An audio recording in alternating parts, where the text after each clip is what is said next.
ഒരിടത്തൊരിടത്ത് ഒരു ഗ്രാമം ഉണ്ടായിരുന്നു. നല്ല പ്രശാന്ത സുന്ദരമായിട്ടുള്ള ഗ്രാമം.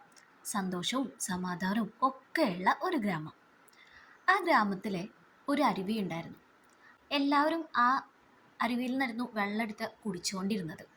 ഒരു ദിവസം ഒരാൾ അതിൽ നിന്ന് വെള്ളം എടുക്കാനായിട്ട് കുടവും കൊണ്ടിങ്ങനെ പോവാണ്. അപ്പോൾ അതിൻ്റെ അടുത്തെത്താറായപ്പോൾ ആ പുഴയ്ക്കരികിലെ ഒരു സന്യാസി നിൽക്കുന്നതായിട്ട് കണ്ടു.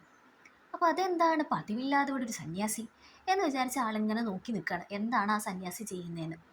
അപ്പോൾ ആ സന്യാസി പെട്ടെന്ന് ഇങ്ങനെ മന്ത്രമൊക്കെ ജപിച്ചുകൊണ്ട് കുറച്ച് ഭസ്മൊക്കെ എടുത്തിട്ട് ആ പുഴയിലോട്ട് അങ്ങ് വിതറി. എന്നിട്ട് പറഞ്ഞു, ഈ പുഴയിൽ നിന്ന് വെള്ളം കുടിക്കുന്ന എല്ലാവരും ഭ്രാന്തന്മാരായി പോകട്ടെ എന്ന് പറഞ്ഞു. ഇത് കണ്ട ഈ വെള്ളം എടുക്കാൻ വന്ന ആള് വല്ലാണ്ട് പേടിച്ചു പോയി. അയ്യോ, ഇതിപ്പോൾ എല്ലാവരുടെ അടുത്തും പറയണമല്ലോ, അല്ലെങ്കിൽ എല്ലാവരും വെള്ളം എടുത്ത് കുടിച്ച് ഭ്രാന്തന്മാരായി പോകുമല്ലോ. അപ്പോൾ എൻ്റെ ഗ്രാമത്തെ എനിക്ക് രക്ഷിക്കണം എന്ന് തോന്നിയിട്ട് അയാൾ ഓടിപ്പോയി തിരിച്ച് ഗ്രാമത്തിലേക്ക്. എന്നിട്ട് എല്ലാവരുടെ അടുത്തും പറഞ്ഞു, നിങ്ങൾ ആരും അതിൽ നിന്ന് വെള്ളം കുടിക്കരുത്, ആ പുഴയിൽ നിന്ന് വെള്ളം കുടിക്കരുത്, അതിലൊരു സന്യാസി ഇങ്ങനെ പറഞ്ഞിട്ടുണ്ട്, അപ്പോൾ അത് കുടിക്കുന്ന എല്ലാവർക്കും ഭ്രാന്തായി പോവും, അപ്പോൾ അതാരും ചെയ്യരുതെന്ന് പറഞ്ഞു.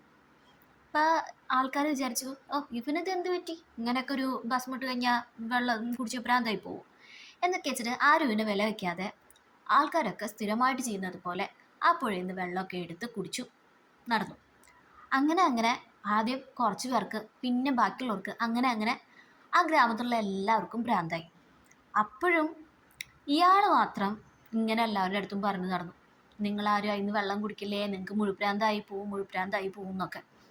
അങ്ങനെ നാട്ടിലുള്ള എല്ലാവർക്കും ഭ്രാന്തായി, ഇവന് മാത്രം ഭ്രാന്തില്ല. അപ്പോൾ നാട്ടുകാർ മൊത്തം പറഞ്ഞു, ഇവനിങ്ങനെ പറഞ്ഞു നടക്കുന്ന ഇവന് ഭ്രാന്തായിട്ടാണ്, ഇവനെ കൊണ്ട് ഈ ചങ്ങലയ്ക്ക് ഇടാറായി, ഇവന് വേറെ പണിയൊന്നുമില്ലേ എന്നൊക്കെ ചോദിച്ച് എല്ലാവരും ഇവനെ കുറ്റപ്പെടുത്താൻ തുടങ്ങി. അങ്ങനെ സഹി കേട്ടിട്ട് ഇയാൾ പോയിട്ട് ആ പുഴയത്തെ വെള്ളം എടുത്ത് കുടിച്ചു. എല്ലാവർക്കും ഭ്രാന്തായി, എന്നാൽ പിന്നെ ഇനി എനിക്കും ഭ്രാന്താവട്ടെ എന്ന് വിചാരിച്ചിട്ട് അയാൾ പോയി വെള്ളം എടുത്ത് കുടിച്ചു. അതോടുകൂടി ആ ഗ്രാമത്തിലുള്ള എല്ലാവരും നോർമലായി.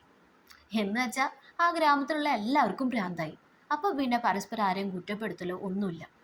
ഈ കഥയും ഇന്നത്തെ നമ്മുടെ സമൂഹവുമായിട്ട് എന്തെങ്കിലും ഒരു ബന്ധം നിങ്ങൾക്ക് തോന്നുകയാണെങ്കിൽ ഒന്ന് കമൻറ്റ് ചെയ്യും.